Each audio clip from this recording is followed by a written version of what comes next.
Hai teman-teman, perkenalkan nama saya Dernia Manik. Di sini saya akan mempresentasikan hasil jawaban UAS saya dengan mata kuliah Manajemen Investasi dan Portofolio dengan dosen Pak Purwanto SEMM. Oke, kita akan menjawab soal nomor satu, yaitu apa sih menurut kamu tentang investasi?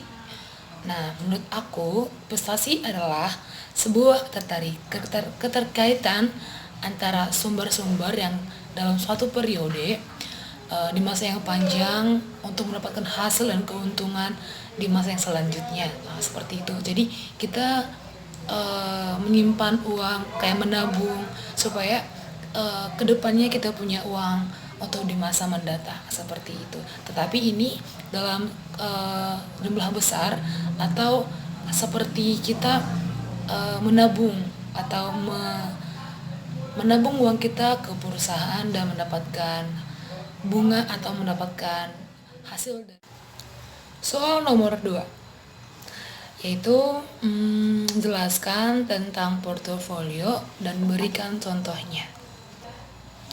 Oke, portofolio menurut saya adalah kumpulan instrumen investasi yang dimiliki oleh seorang investor atau sekumpulan investor, yang dimana strategi ini digunakan untuk memaksimalkan tingkat keuntungan dalam berinvestasi dan meminimalis risiko. Contohnya itu seperti properti, deposito, saham, emas, obligasi, dan instrumen lainnya. Oke, lanjut soal nomor 3. Jelaskan tentang saham, obligasi, reksadana, dan berikan contohnya. Oke, yang pertama adalah saham. Saham yaitu bukti kepemilikan suatu perusahaan yang merupakan penghasilan dan kekayaan perusahaan tersebut.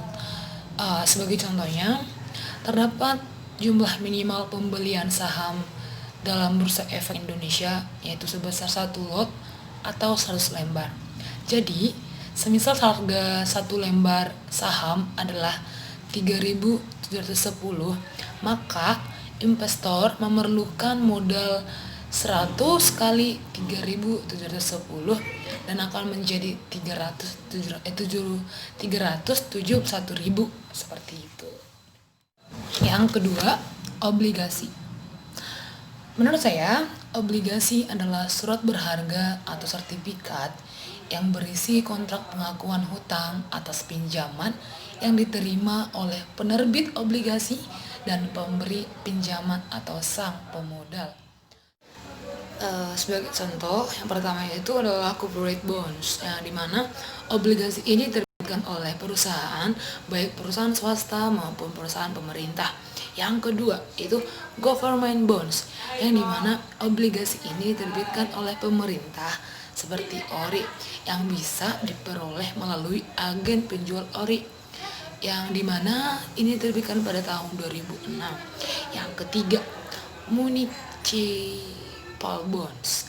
Municipal bonds yaitu obligasi yang juga diterbitkan oleh pemerintah, namun khusus ke pemerintah daerah, yang biasanya penerbit obligasi oleh pemerintah daerah berorientasi kepada kepentingan publik seperti itu.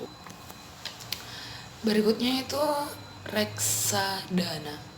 Reksadana yaitu wadah yang dipergunakan untuk menghimpun dana dari masyarakat bermodal yang kemudian dana tersebut dikelola oleh manajer invest.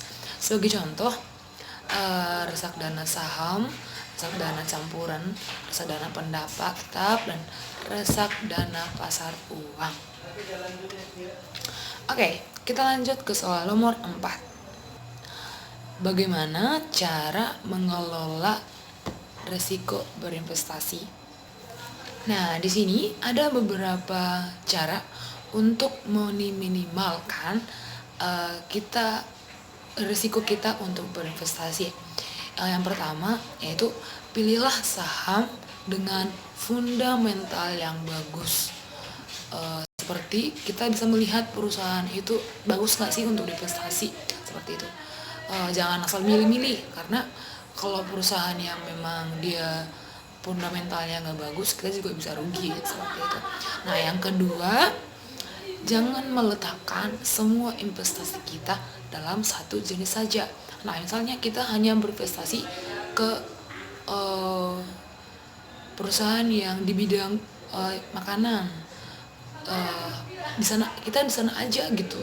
Nah, misalnya kita di sana itu hanya itu saja, berarti kita mungkin itu ada rugi dan kita akan selalu rugi. Tetapi uh, mungkin bisa kita kayak berinvestasi di bidang manufaktur, properti, emas, seperti itu. Jadi bukan hanya di situ kita mendapat sebuah keuntungan, seperti itu. Nah, yang berikutnya, jika bermain saham, belilah apa yang diketahui dan pahamilah apa yang akan dibeli. Nah, seperti tadi, sebelum kita berinvestasi, pahami dulu apa yang kita beli, pahami dulu apa yang akan kita ketahui tentang perusahaan yang akan kita berikan saham kita. Berikutnya, pakai prinsip dasar trading, yaitu beli rendah, jual ketika tinggi. Nah, jadi kita itu harus sebisa mungkin membeli saham itu ketika harganya rendah dan menjualnya ketika harganya tinggi, dan di situ kita bisa mendapatkan keuntungan yang lumayan besar, profit yang lumayan besar, seperti itu. Dan yang berikutnya itu latih pengalaman mulai dari harga saham yang murah. Nah, seperti tadi, jika belum berani membuat saham yang lebih besar, latih dulu kita ke yang saham yang kecil. Nah, ketika kita tidak tahan dalam tidak seperti tidak bertahan dalam saham yang murah, bisa-bisa kita nanti di saham yang tinggi kita akan jadi down dan tidak akan mau berinvestasi lagi, seperti itu. Nah, soal yang kelima, jika Anda memiliki modal instrumen investasi apa yang akan Anda pilih? Jelaskan.